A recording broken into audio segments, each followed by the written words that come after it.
Segment में हम बात करेंगे पाकिस्तान और वेस्ट इंडीज के दरमियान होने वाली दिलचस्प टेस्ट सीरीज के बारे में, जो कि 17 जनवरी से मुल्तान के न्यास स्टेडियम में शुरू होने वाली है। और इसके साथ साथ पाकिस्तान क्रिकेट बोर्ड ने 15 रुकनी स्क्वाड का भी ऐलान कर दिया और अहम तब्दीलियां भी की गई हैं।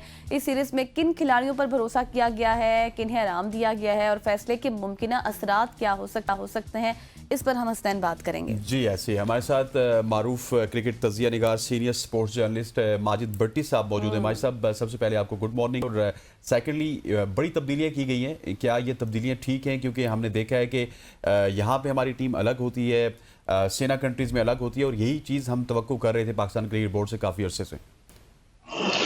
सबसे पहले तो बहुत शुक्रिया हसनैन साहब आपका, और आप दोनों को भी सुबह खैर।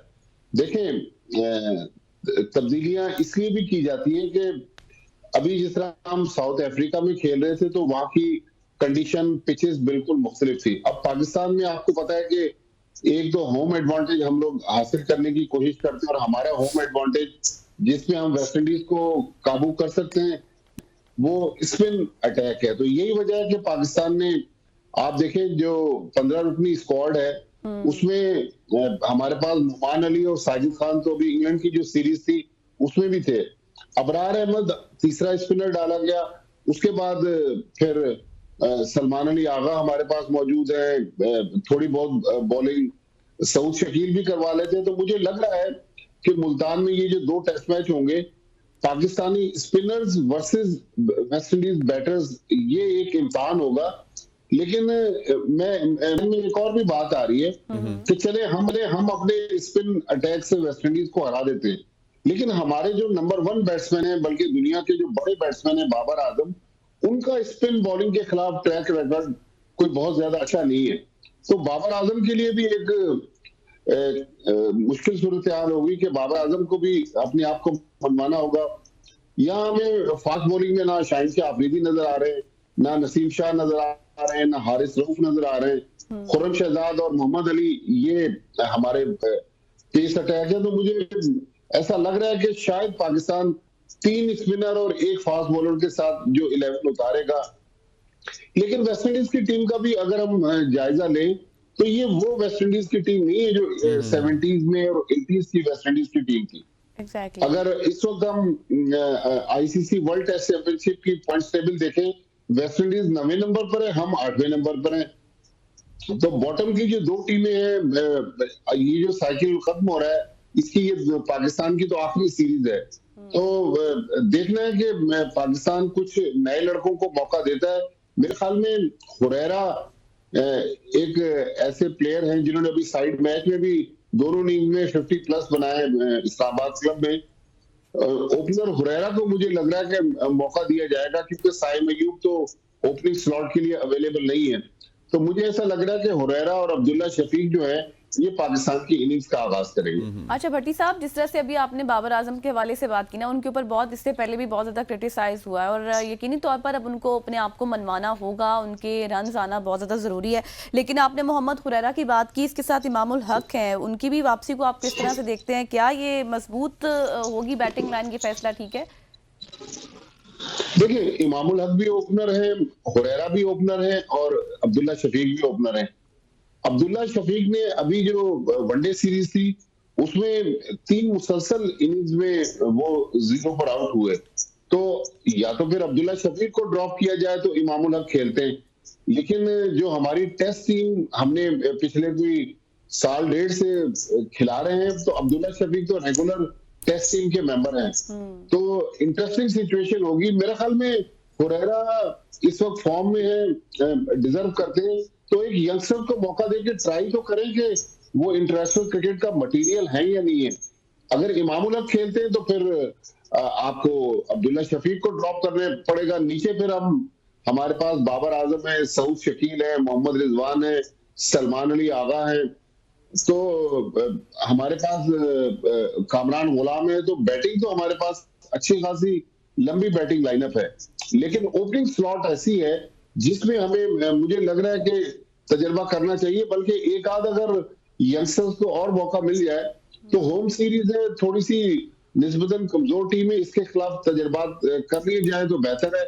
क्योंकि अब देखें ना, ये इन 2 टेस्ट मैचों के बाद पाकिस्तान की अगली जो टेस्ट सीरीज है वो अक्टूबर में अगेंस्ट साउथ अफ्रीका होगी। तो जनवरी से लेके अक्टूबर तक पाकिस्तान के पास फिर टेस्ट मैच नहीं है, फिर हम वनडे और T20 खेलते रहेंगे।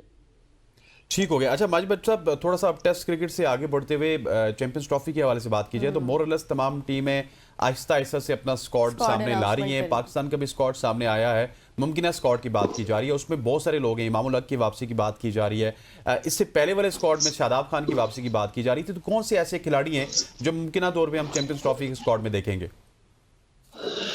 देखिए अफजल साहब, एक तो हमें जो इस वक्त मुश्किल पेश आई है वो पेश आ रही है साइम अय्यूब की इंजरी की वजह से। कि साइम अय्यूब, लेकिन अगर हमने टीम अनाउंस करनी है तो साइम अय्यूब का नाम डाल दें, उसमें लिख दें सब्जेक्ट टू फिटनेस। अगर वो अनफिट हो गए तो पाकिस्तान को रिप्लेसमेंट मिल जाएगा। मेरे ख्याल में अभी जो रिसेंटली हमने देखा है, हमारे जिन यंग स्पिनर्स ने परफॉर्म किया है, जिसमें अबरार थे, सुफियान मुकीम है, तो मेरा नहीं ख्याल कि अब हमें शादाब खान की तरफ जाना पड़ेगा। लेकिन ओपनिंग स्लॉट ऐसी है कि वहां पर चूंकि अब्दुल्ला शफीक साउथ अफ्रीका में नाकाम रहे हैं, तो ओपनिंग स्लॉट में हमें मेरा ख्याल में ट्राई कर लेना चाहिए इमामुल हक को। देखें, इमामुल हक वैसे भी पुराने प्लेयर हैं, ट्राइड एंड टेस्टेड हैं, उनको मौका दे के देख लें। होम कंडीशन पे मेरा ख्याल में वो अच्छे साबित हो सकते हैं। लेकिन साइम अय्यूब का एक बड़ा सेटबैक है। लेकिन क्रिकेट की अगर हम जब हसनैन साहब बात कर रहे हैं, तो असल जो मामला है ना, वो आज PSL का ड्राफ्ट होने जा रहा है लाहौर में। एग्जैक्टली ये बड़ी इंटरेस्टिंग सिचुएशन है। मैं इंटरेस्टिंग इसलिए कह रहा हूँ कि ये हमारी वो प्रोडक्ट है, ये 10वें साल का PSL होना है 2025 में, कि ये वो प्रोडक्ट है जिसपे हम फख्र करते थे कि हमारे यहाँ क्रिकेट नहीं हो रही लेकिन PSL हो रही है। लेकिन इस साल हम PSL को करवा रहे हैं IPL वाली विंडो में, मतलब IPL और PSL एक ही वक्त में हो रहे हैं। तो दुनिया के बहुत सारे बड़े प्लेयर्स जो हैं वो IPL में चले गए। जाहिर है वहां पैसा बहुत ज्यादा है। और आज देखना यह है कि जब ड्राफ्ट कंप्लीट होता है तो दुनिया के कौन कौन से बड़े नाम हैं जो पाकिस्तान को मिल सकते हैं। क्योंकि मोस्टली जो बड़े प्लेयर हैं वो तो इंडियन प्रीमियर लीग में हमने देखा कि वहां पर ऑलरेडी सिलेक्ट हो चुके हैं। तो ये मेरे ख्याल में जिन लोगों ने भी डिजाइन किया इस साल PSL का टाइम, एक तो चैंपियंस ट्रॉफी भी उसमें एक वजह थी, लेकिन मेरे ख्याल में दानिशमंदी नहीं थी कि आप जाके दीवार से सर मार लें और कह लें कि देखें कि दीवार पे हमारे सर पे असर होता है या नहीं होता। मेरे ख्याल में अगर इसकी विंडो चेंज हो जाती तो ज्यादा बेहतर था। लेकिन थोड़ा सा मेरे ख्याल में सेटबैक होगा कि बहुत सारे बड़े प्लेयर जो माजी में पाकिस्तान आते रहे, वो शायद इस बार हम उनको एक्शन में नहीं देखेंगे PSL में। एग्जैक्टली। अच्छा भट्टी साहब, अब जिस तरह से ये आपने बात तो की है, PSL भी है, IPL भी है, ये भी थोड़ा सा बताइएगा क्या इनसाइड है इस हवाले से आपकी? कजाफी स्टेडियम के ऊपर भी बहुत ज्यादा बातें हो रही हैं और कराची स्टेडियम के हवाले से भी कहाँ तक तैयारी पहुंची? देखिए जी, कराची तो मैं तकरीबन रोज ही उसके पास से मेरा गुजरना होता है। बाहर से तो बिल्डिंग खड़ी हुई नजर आ रही है, लेकिन जो अंदर से हमने देखा है या फुटेजेस भी आ रही हैं, लाहौर की भी फुटेजेस, तो फिनिशिंग का काम बाकी है। तो जो PCB ने टाइम दिया था वो तो दिया था पहले 31 दिसंबर का दिया था, अब 25 जनवरी का दिया है। देखिए शायद फिनिशिंग हो जाए, लेकिन ग्राउंड के अंदर आउटफील्ड जो होती है जिसमें क्रिकेट होती है, अब आउटफील्ड पे मैंने देखा कि 25-25 लोग जो जूते पहनकर चल रहे हैं, वहां पर मशीनरी भी मूव हो रही है, सामान भी पड़ा हुआ है। तो मेरा ख्याल में बहुत आसान नहीं है कि हम ग्राउंड्स को कंप्लीट कर लें और कंप्लीट करने के बाद उन ग्राउंड्स को इंटरनेशनल लेवल के मुताबिक उसके आउटफील्ड वगैरह को मेंटेन करना नामुमकिन नहीं है। लेकिन मुश्किल टास्क है। बहरहाल मोहसिन नकवी साहब को क्रेडिट जाता है कि उन्होंने थोड़े से वक्त में इतना सारा काम ले लिया और वो काम तेजी से चल भी रहा है। फिर जो लाहौर में जो सबसे एक मेन मसला है वो मौसम आड़े आया हुआ है कि मौसम जो है वो आपको पता है कि सर्दी बहुत ज्यादा है, धुंध आजकल पड़ रही है, काम रुका हुआ ना, तो फिनिशिंग का काम है। अब आज जो है वो 13 तारीख हो गई, तो अब 12 दिन के अंदर क्या हम कजाफी स्टेडियम को उस शेप में देख सकेंगे जहां PCB कह रही थी? तो ICC की टीम भी विजिट कर रही है। ये बड़ा इंटरेस्टिंग सिनेरियो है कि वक्त पर हम ग्राउंड कंप्लीट करें। ये जो आपने फिर पॉइंट हम बताया ना जाओ- भट्टी साहब, ये जो आपने पॉइंट बताया, ये $1 मिलियन पॉइंट है कि आईसीसी की टीम भी टीम विजिट कर रही है, विजिट क्योंकि करेगी। हमारे पड़ोस में इस तरह का प्रोपेगेंडा होना स्टार्ट हो चुका है कि हो सकता है कि सारी की सारी चैंपियंस ट्रॉफी यूएई में मुंतकिल हो जाए। क्या इस तरह की कुछ चीज आप देख रहे हैं अगर ग्राउंड रेडी ना हुए तो? देखिए, हमारे पड़ोसी जो सहाफी थे ना, वो पहले तो ऑस्ट्रेलिया इंडिया की सीरीज में बिजी रहे।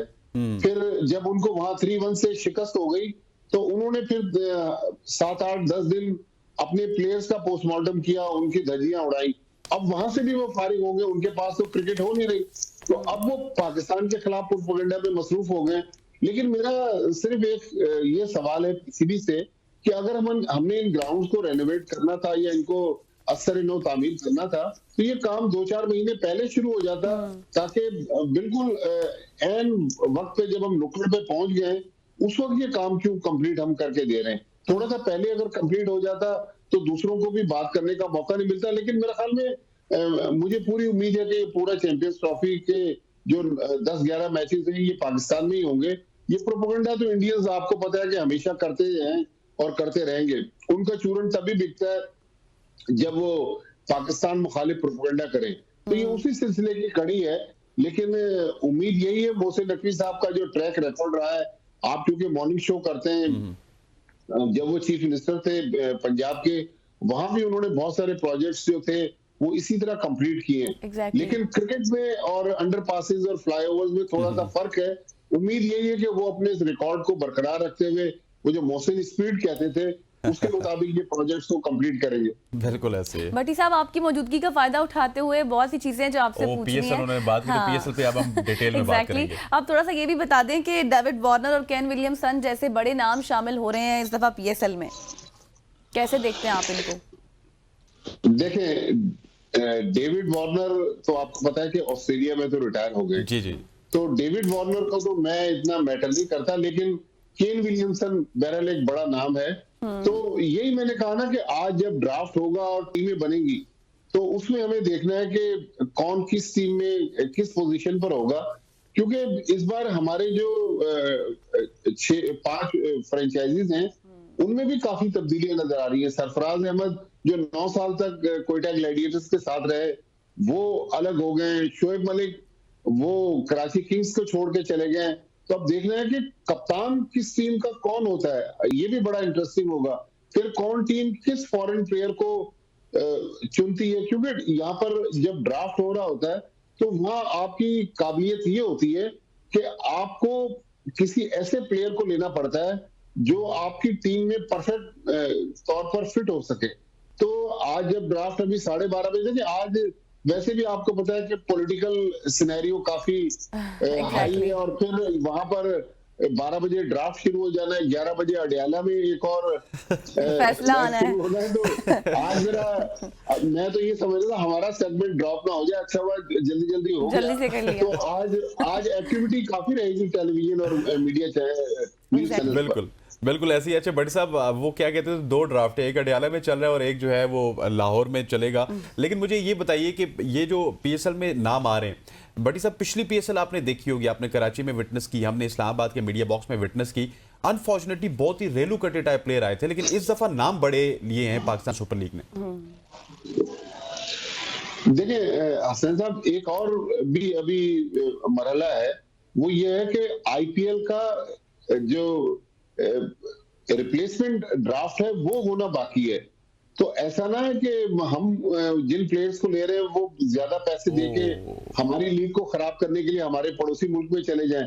इसीलिए मैंने कहा ना कि जब तक अनाउंस ना हो जाए आज टीमों की लाइनअप, उस वक्त तक कुछ कहना मुश्किल है। लेकिन बहरहाल जो अवेलेबल टैलेंट है उसके मुताबिक अब हमें अपनी लीग करवानी है। और फिर इस बार पिछली बार तो पीएसएल का थोड़ा सा हिस्सा हमने रमजान में देखा, इस बार मेरे ख्याल में अच्छा खासा रमजान का जो हिस्सा है वो पीएसएल के दरमियान गुजरेगा। तो अब ये नए नए तजर्बात कर रहे हैं। और फिर वो लोग जिन्होंने पीएसएल को आईपीएल के साथ क्लैश किया, मैं पाकिस्तान क्रिकेट बोर्ड के अफसरान की बात कर रहा हूँ, अब वो पाकिस्तान क्रिकेट बोर्ड छोड़ गए या उनकी मुलाजमतें खत्म हो गई। अब वो पाकिस्तान की एक बड़ी लीग को मुश्किल में डाल के तो चले गए। उम्मीद यही है कि हमारी दुआ भी है कि हमारी लीग जो है हमने पिछले सालों में दुबई में भी देखी, पाकिस्तान में भी देखी, तो बड़ी कामयाबी से चलती रही। अच्छा लेकिन अब भट्टी देखें साहब, ना, जो एक छोटी सी मैं वो बताता चलूं कि इस दफा हमें जो रमजान में चैंपियंस ट्रॉफी देखने को मिलेगी, पीएसएल 6 अप्रैल को होगी आई थिंक। सॉरी, हाँ, रमजान के बाद होगी, लेकिन वहां फिर गर्मी का मौसम भी शुरू हो जाएगा। हाँ एग्जैक्टली। देखा ना, अप्रैल में मुझे लाहौर इस्लामाबाद का नहीं पता, लेकिन कराची में तो मार्च में गर्मी शुरू हो जाती है। So true. तो एक ये भी फैक्टर है। लेकिन चले, हमने अपने ग्राउंड इतने जबरदस्त बना लिए हैं, जिन पे इतना पैसा लगाया है, जब ये ग्राउंड भरेंगे तो फिर उनका मजा ही कुछ और होगा। तो बहरहाल जो हालात है अब दुनिया में, क्रिकेट इतनी लगातार हो रही है ना, अब आज भी अगर हम देखें, हमारे यहाँ तो टेस्ट सीरीज हो रही है, हमारे पड़ोस में IL T20 हो रही है दुबई में, बांग्लादेश में बांग्लादेश प्रीमियर लीग हो रही है। तो क्रिकेट दुनिया में इतनी ज्यादा हो रही है कि जो मुख्तलिफ मुल्क है उनको विंडो निकालना मुश्किल हो रही है। अगर पाकिस्तान क्रिकेट बोर्ड इस टाइम पर ये लीग ना करवाता तो शायद फिर पूरे साल में पाकिस्तान के पास मौका नहीं था कि PSL करवा सकता। लेकिन बहरहाल जो भी है, अब हमारे लोगों को भी ग्राउंड में आकर अपनी लीग को कामयाब करना पड़ेगा। एग्जैक्टली ऐसा ही है। अच्छा भट्टी साहब, आखिर में अब फखर जमान पर भी थोड़ा सा कमेंट कर दें, क्योंकि उनकी वापसी हो सकती है, नहीं हो सकती, क्योंकि सबसे ज्यादा इशू तो उनकी फिटनेस पर ही हमेशा से रहा है। देखिए, अभी मैं सोशल मीडिया पे थोड़ी देर पहले पढ़ रहा था कि क्या फखर जमान फिट हैं। फखर जमान इस वक्त दुबई में IL T20 खेल रहे हैं, लेकिन जो हमने पिछले दिनों फखर जमान के बारे में सुना था, वो तो यही सुना था कि ट्वीट की वजह से PCB नाराज हो गया, वो टीम से ड्रॉप हो गए। फिर फखर जमान का एक इंटरव्यू आया कि नहीं जी, मैंने तो PCB को मना किया था कि मुझे 2 महीने सिलेक्ट ना किया जाए। तो अब फखर जमान को देखें, फखर जमान ऐसे प्लेयर हैं जो तीनों फॉरवर्ड में पाकिस्तान की टीम में फिट आते हैं, लेकिन प्लेयर्स को भी अपनी क्रिकेट पे ज्यादा फोकस करना चाहिए, बजाय ये कि इधर उधर PCB से हेड ऑन होने की कोशिश करें।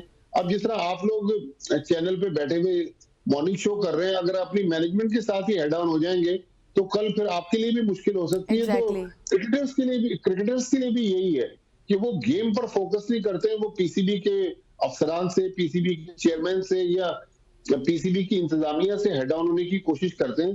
तो क्रिकेटर्स अगर क्रिकेट तक फोकस करें, दुनिया में ऐसी मिसालें पाकिस्तान में मिलती है, लेकिन फखर जमान बहरहाल पाकिस्तान का एक एसेट है, उनको चैंपियंस ट्रॉफी की टीम में होना चाहिए। और मेरे ख्याल में अगर पाकिस्तान, अल्लाह करे कि चैंपियंस ट्रॉफी में कहीं अच्छे मकाम पर फिनिश करे, और वो उसी वक्त होगा जब फखर जमान, बाबर आजम, मोहम्मद रिजवान, ये जो हमारे बड़े प्लेयर्स हैं, शाहीन शाह अफरीदी, हारिस रऊफ, ये अच्छा परफॉर्म करें। माजिद भट्टी साहब, thank you so much for joining us. ख़वातीन व हज़रात, हमारे साथ मौजूद थे सीनियर स्पोर्ट्स माजिद भट्टी साहब, जो कि मेरे ख्याल पूरी इनसाइड दी है